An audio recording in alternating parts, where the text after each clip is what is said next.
इसीलिए कोई भी कैसा हो, जैसे बहुत लोग ऐसे होते हैं जो भक्ति नहीं करते, जिन्हें भक्ति से कोई मतलब नहीं, चौबीसों घंटे विषय वार्ता, विषय भोगों की वार्ता, उसी में लगे रहना। भाई उन्हें नहीं पता है कि भक्ति क्या है, भगवान का भजन क्या है, नाम जप क्या है। वो अपने कर्मों में अपने प्रारब्ध से, अपने स्वभाव से लगे हुए हैं। आप उन पे दया का भाव रखिए, उनमें दोषों का चिंतन और हीन भावना तो बिल्कुल ही ना लाइए। भीतर से आप उन्हें पूज्य ही समझिए। हमारी बात समझ लीजिए, भले ही बहुत लोगों को ये बात सुनने में अच्छी ना लगे, लेकिन एक साधक को जो चाहता है कि हमें नाम का स्वाद मिले, हमारा अहरनिश नाम चले, आप निश्चित मानिए अगर एक बार भी आपको नाम का स्वाद मिल गया तो इतनी महत्व बुद्धि हो जाएगी, जैसे एक धन आकांक्षी को धन की एक लालसा होती है। कुछ भी हो उसे धन मिले, कैसे भी हो, कितनी भी मेहनत हो, कहीं जाना पड़े, कुछ भी हो, ये क्या है, वो धन के महत्व को समझता है और ये जानता है कि धन हमारे पास आ जाएगा तो हमारा ऐश्वर्य बढ़ जाएगा, हमारा नाम हो जाएगा, हम हर जगह यश प्राप्ति करेंगे। वो ये बात उसके चित्त में बैठ जाती है।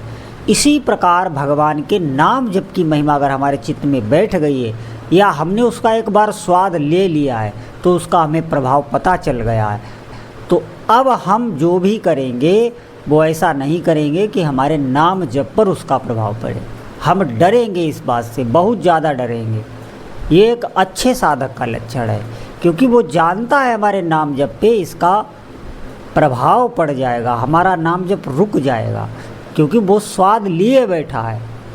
इसीलिए हमारा ये विनम्र निवेदन है कि अधिक से अधिक आप नाम जप करें और अपने दोषों का चिंतन करें कि क्यों हमें नाम जप में रुचि नहीं हो रही, क्यों हम विषयों में फंसे हैं, कहाँ कहाँ हमारा मन जाता है, कैसी कैसी धारणा है हमारी, हम चाहते क्या हैं। अपने अंतःकरण पर आप अगर विचार नाम जपते हुए करेंगे तो निश्चित आपको सत्य वस्तु का पता चल जाएगा और आपको वो ज्ञान प्राप्त होगा जो कहीं मिल ही नहीं सकता। ये नाम जप का ही प्रभाव होता, लेकिन विशेष चिंतन के साथ चलता है। जैसे आपका चिंतन बिगड़ा हुआ है, आप नाम जप कर रहे हैं, उसका निश्चित ही फल मिलेगा। नाम जप आप किसी भी अवस्था में करें, ये ध्यान रखना, नाम के प्रभाव में भूल कर भी अश्रद्धा ना करिएगा। वो हर स्थिति में अपना प्रभाव करता है। आपका मन कहीं भी जाए, आप जप करने लग जाएं जीव से, अहरनिश आप जप कर रहे हैं, तो आप थोड़े दिन में देखेंगे ज्यों ही आपका अंतःकरण पवित्र होगा, आपका मन लगने लग जाएगा। तो ये बात ध्यान देनी है कि हमें नाम जप करना है, हमें अपने चित्त को देखना है, क्यों हमें स्वाद नहीं आ रहा, क्यों हम नाम जप में नहीं डूब रहे। जैसे हम हर चीज़ का निष्कर्ष निकाल लेते हैं, संसारिक वस्तुओं के, व्यक्तियों के लिए हमें बहुत ज्ञान है, बहुत तर्क है हमारी बुद्धि में, और ज्ञान भी में सब कुछ है, लेकिन वो ज्ञान हम अपने लिए प्रयोग नहीं कर पाते, ये ध्यान रखना। तो हमें अपने दोषों का चिंतन करना है, तो निश्चित ही साधक आगे बढ़ने लगता है। आज हम पिछड़े हुए हैं, जैसे बहुत लोग कह देते हैं बहुत समय से नाम जप कर रहे हैं, हम इतने नाम जप रोज़ करते हैं, लेकिन अभी तक ना तो हमें नाम जप का स्वाद मिला, ना भगवान का कोई अनुभव हुआ। उसका मुख्य कारण यही है कि वो भूल में ऐसा ऐसा करते रहते हैं, तो नाम जप इतना पवित्र है, इतना पवित्र है कि वो उसे स्पर्श नहीं कर पाते। हाँ, एक नियम तो पूरा कर रहे हैं, दिखावा भी ऐसे लोगों के ही अंदर आता है जिनसे ऐसी बड़ी बड़ी भूल होती रहती हैं। प्रायः दूसरों में दोष देखना, क्योंकि ऊंची बातें जब आप सत्संग की सुनेंगे तो ध्यान रखें कि वो आप दूसरे में देखेंगे, अपने में नहीं देखेंगे, जबकि वो बातें हमें अपने में देखने के लिए बताई गई, वो दूसरों में देखने के लिए नहीं।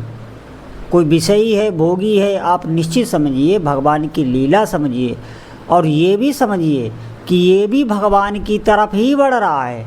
वो भी उन विषय भोगों से जब उभेगा, जब उसे लगेगा कि इसमें सुख नहीं है, इतने दिन हो गए, तो वो किसी न किसी माध्यम से, भगवान की कृपा से, किसी संत की कृपा से, सब, क्योंकि सब भगवान के मूल में अंश हैं और सब उन्हीं की ओर बढ़ रहे हैं। आगे पीछे भले ही कोई हो, लेकिन बढ़ सब भगवान की तरफ रहे। अभी आपको दिखाई दे रहा है, क्या पता पल में वो बदल जाए, ये ध्यान रखना।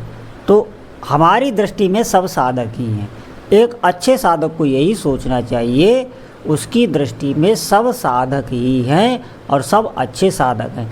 सबसे बहुत अच्छा हमें व्यवहार रखना चाहिए, वाणी से भी और ऐसे भी व्यवहार अच्छा रखना चाहिए। कोई भी ऐसी हम वाणी से ना कहें कि वो दुखी हो जाए। इस प्रकार साधक को ध्यान देना चाहिए। और आप नाम जप करें तो देखें थोड़े ही समय में आप उठने लग जाएंगे। अभी हमारे अनुभव ही नहीं है परमार्थ का, ये ध्यान रखना। परमार्थ कोई ऐसी वस्तु नहीं है जो कहने सुनने वाली है, ये सिर्फ और सिर्फ अनुभव की है। इसीलिए इसमें बहुत कहा सुना भी जाता है लेकिन लाभ नहीं मिलता। उस लाभ मिलने का यही अर्थ है कि हमने अनुभव तो किया नहीं, हम सुन ही रहे। अच्छा, अनुभव में तभी होगा जब हमारा हृदय पवित्र होगा। अरे हम कुछ साधन करेंगे तब अनुभव होगा। बाकी ज्ञान ये सब बुद्धि का ही विषय रह जाता है। निश्चित मानिए अनुभव कुछ नहीं।